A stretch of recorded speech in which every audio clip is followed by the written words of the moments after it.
Welcome back. The Supreme Court is set to weigh in on whether banning homeless people from sleeping outside when shelter space is unavailable amounts to cruel and unusual punishment. The number of homeless people in the United States is reaching record levels. In some states, courts have ruled it unconstitutional to find and arrest people sleeping in homeless encampments if shelter space is lacking. Lawmakers on both sides say the encampments are becoming harder to manage. This is the first major case on homelessness to appear before the Supreme Court in decades, and it could impact shelters run by religious organizations. For analysis, we turn now to Jordan Varberg, legal counsel for Becket, which filed a friend of the court brief on behalf of homeless shelters run by religious groups. Jordan, great to be with you today. The Supreme Court heard oral arguments today. What stood out to you about them?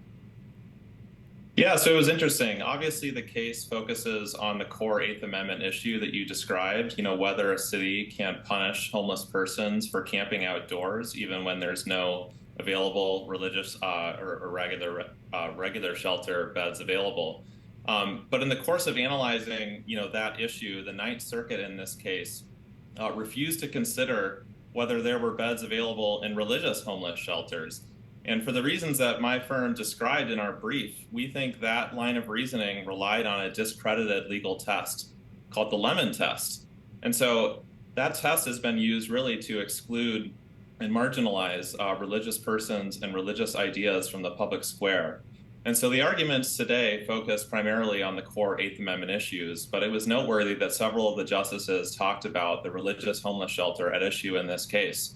And at no point did they suggest that it was improper to consider that shelter.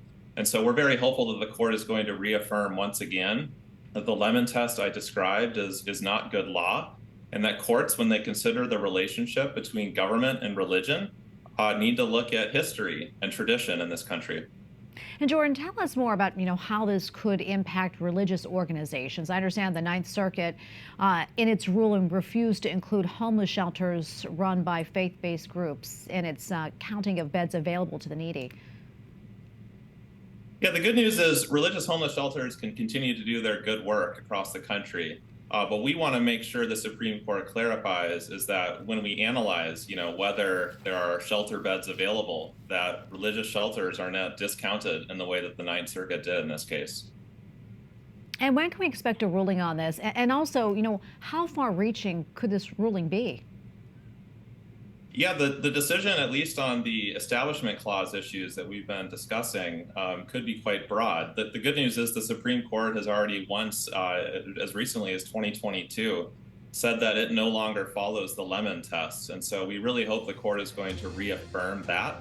And that it's also going to remind lower courts, which are continuing to rely on the Lemon test, that they need instead to look at history and tradition. All right, really right there, Jordan. Great to be with you. Thank you so much for your insights. Thank you.